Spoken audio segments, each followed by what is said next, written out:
Since living with loss, have you clutched at your chest and felt like you're dying too? I know I have. And I'm not being dramatic. It really felt like my heart was failing. I honestly expected my heart would just give up. The way long married couples sometimes pass away within weeks of each other. And I thought that was what would happen to me after losing my daughter. And if I'm honest, part of me was waiting for it. They tell you about the sadness. We all know and we're prepared. We know we're going to be sad when someone dies. But nobody actually tells you, by the way, you will experience or can experience physical pain in your chest, that your stomach will be feeling like it's a washing machine gripping and turning, that your hips will feel like they're being pulled apart, or that on a random day your legs will suddenly feel shaky because you've heard a song that just takes you back. I want to talk about this properly, and not everyone will experience all these things, but I thought it's important because actually understanding what my body was doing really helped. It didn't stop it hurting, but it stopped it being as frightening as it was. So let's start with the chest pain. Now, this has nothing to do with your heart failing, but it feels exactly like it is. And it's got a name called broken heart syndrome. Now, excuse me if I say this wrong, but the clinical term is Takotsubo Cardiomyopathy, long words. So the severe emotional shock that you're experiencing floods the body with stress hormones all at once. And the heart's main pumping chamber can temporarily change shape because of that flood. And that brings chest pain, and it can bring breathlessness. And these changes can be seen on an ECG, and it can look almost identical to a heart attack. It was first properly described in Japan in the 90s. Takotsubo means octopus trap, and it's named for the shape that the heart takes on. Most people will recover from this within weeks or months. Some may experience symptoms longer. Now, this is important because it really matters. It looks and feels like a heart attack because your heart is genuinely under a lot of strain. But the only way to know which one you're having is to get it checked by a professional. It's not worth the risk. Grief might explain it, but it should never just be the assumption in the moment. So if you are experiencing this, please don't sit at home just deciding, oh, is this just grief? Go to your GP and get it checked. Now, that hormone flood does not just switch off when the acute moments passes. For a lot of us, it just keeps running quietly for months and even for years. And that results in exhaustion, because you know what? You can sleep for 9 hours and still wake up like you've been run over from a bus. This is what a sustained stress response looks like. The grief keeps cortisol and adrenaline circulating far longer than they were ever designed to be. Your body's running a low-grade emergency for weeks at a time, entirely separate from how much you slept. And grief brings insomnia with it quite often. So the sleep you do get is often not even doing its job. For me, getting out of bed has taken quite a level of effort and planning that I never needed before. And that surprised me. I knew the sadness. I knew I was going to be sad, devastated. The sadness doesn't even cover it. But the logistics of getting out of bed each morning. Now, that's not you being lazy, that's physiology. And it's not you not trying hard enough. It's not you letting yourself go. So if it's been many months and there's no sign of it lifting, go and see your doctor rather than just quietly absorbing it and making yourself feel bad for this tiredness. It's not a character flaw. You're not failing. It's a symptom of grief. Now, your appetite, like food, it just doesn't make sense. Sometimes I can't eat, sometimes you can't stop eating. And they both trace back to the same response, but it just comes differently. If you're under threat, either real or emotional, the body pulls the blood and energy away from digestion, and appetite can shut down completely. But stress can also push people the other way, towards an increase in sugar and fat because it engages the brain's reward system and gives a few minutes of genuine relief. Now, neither direction is a lack of willpower. You know, it's the same alarm system coming out in two different ways. That gripping pain in your stomach, the stomach ache that is not that you're hungry and it's not illness. I know quite often mine was very it would just be twisting, an indescribable feeling, you know, and I described it like that at the time, the grip, the tight, the twisting, and it went on for months, but nobody explained it to me, and I didn't understand what was going on. But now I understand that because when you're under this stress, the muscles right through your torso tighten, and it's the same reflex that clenches your jaw or hunches your shoulders without you deciding to. Your body just reacts. But at the same time, the stress disrupts the steady movement of the intestines. So instead of digesting smoothly, they quite often spasm irregularly. And that's what makes it feel like a twist rather than just an ache. There's also a breathing link with this too. And your diaphragm normally massages your digestive organs with every breath. But grief quite often makes your breathing quite shallow. So that gentle, regular movement can stop happening. Your body is being loyal to the grief. And that's what it feels like to me. My body is holding grief. Now, if you experience sudden or severe pain, fever, vomiting, or blood, you need to see a doctor straight away. Please don't just wait it out saying, oh, probably when I stop grieving, that will pass. I also experienced something else, and I've never heard anyone else talk about this. And obviously, I lost my daughter, who was 26 at the time. But my hips hurt, and it wasn't like an ache, it was like a pulling, like they were being stretched open. And I thought it was just a feeling, but they actually did stretch. They widened, and my stomach changed shape, and it took on the shape of pregnancy. Has anyone else experienced this? I've been on the underweight side of the scales my whole life. I was underweight even when I was pregnant, but when my daughter died, my body went to the shape it was when I was carrying her, except it was bigger. Now, I don't know, I don't have any research or science to explain this one, but I know that grief can live in your body physically more than we're ever told, and that muscles, posture, and the way we hold ourselves can change under sustained stress and grief. And this can be in ways that are visible from the outside. People will openly tell me how much I have changed. People will walk past not recognising me.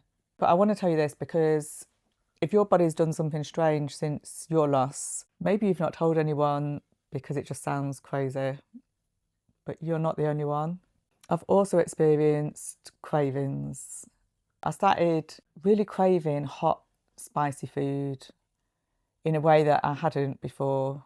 Now, what is known is that capsaicin, the thing that makes the food spicy, triggers a real pain response on your tongue. And the body answers to this with a release of endorphins. So the same natural painkillers involved in a runner's high. Now, there is early research linking spicy food to mood, but the evidence is very thin and it's not really very deep. Now, my experience, and I've not seen this proven anywhere, but I'm wondering if anyone else has experienced this, is that I reach for spicy food in two opposite moments. So if the feelings are too strong to sit with, but also when I feel numb and can't feel anything at all. So it's like a volume dial. So it's something intense but controllable, which gives my nervous system somewhere else to place itself. So as far as I'm aware, no one studied that. But if you've noticed the same pull, let me know. Am I imagining it? Maybe I'm not. Now, through my grief, one thing I have really been strict with myself about is a 3 days in a row rule. So now if I'm craving something, if I need something 3 days on the row, I will stop and look at it properly, and not to like judge myself or tell myself off. It's just to check, is this actually helping me, or is it helping me for an hour and it's going to cost me tomorrow? because some of the things that I reach for will genuinely carry me and help, and some of them in the moment may put me in a lower mood the next day. And if I didn't stop to check, I might not notice. I'm not telling you what you should include in those 3 days in a row, but everyone's got different lifestyles and different coping mechanisms. But it is a good idea to just keep an eye on what are your coping mechanisms and are they healthy long term? I'm just saying, notice it. So don't judge yourself, because if it was your friend, you wouldn't judge them. Just notice and be aware and be kind to yourself. Another thing that I've experienced is just a random Tuesday or Wednesday, it could be any day, and I will either smell something, hear something, see something, and that's it. I'm completely thrown again. One of mine is a song, I'm Blessed by Mr. Vegas, and it used to be one of my favourite songs in the world. It was like, that helped me just put everything in perspective. I had my daughter, whatever else was going wrong in my life, I'm blessed. And that absolutely floors me when I hear that tune. It doesn't matter how many times I've experienced it, but it still floors me. And, you know, it's a song, it could be a smell, it could be a phrase someone says. And this is your I can't talk. This is your hippocampus, the part of the brain that organises and timestamps memory and links emotionally significant events to dates, seasons, and sensory details. Smell is really impactful, but all these retrieval clues can just bring you to a moment, to a feeling, which means the physical reaction arrives first. You get tired, maybe feel sick, the tight chest, the tears, and that happens before your conscious mind has even worked out why. Your body remembers before you do, and that's not you going backwards, that's not you undoing all the progress you've made or wasting the work that you've done on yourself and your healing. It's your body reacting to a day or an experience that is not forgotten, and it's not a setback. It's evidence of how deeply the loss was written into you in the first place, which is only another way of saying how much your loved one mattered to you.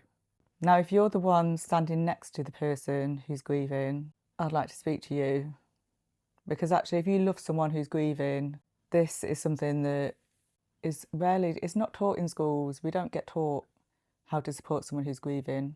When they say they are tired, they don't mean the tired that you feel when you're tired. An early night is not going to fix it. If they're not eating, they're not being difficult. When they're eating everything in the house, they're not letting themselves go. When they're clutching their stomach, they're not making a fuss and it's all in their head.